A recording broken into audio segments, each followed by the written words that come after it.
ឥឡូវនេះយើងចូលទៅដល់លំហាត់ទី13 the density ស្មើនឹង mass ចែកនឹង volume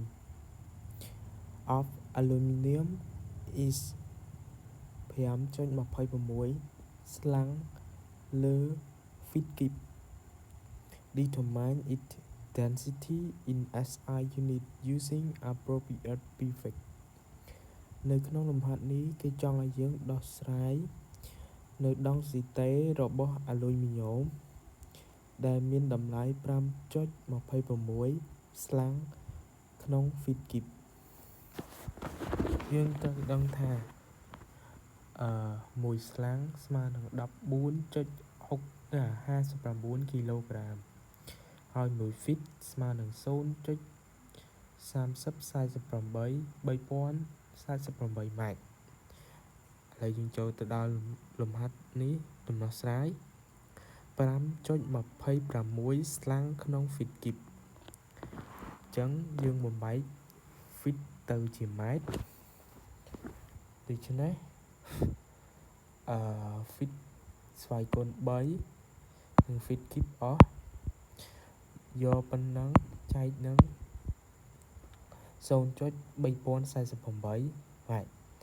ហើយនឹង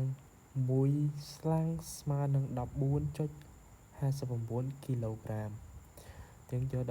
14.59 គីឡូក្រាមចែកក្នុង1ស្លាំងអញ្ចឹងទឹកស្លាំងអស់សម្រួលអស់នៅសល់ 14.59 អ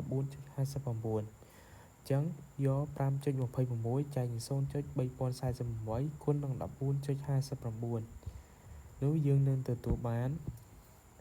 2710 គីឡូក្រាម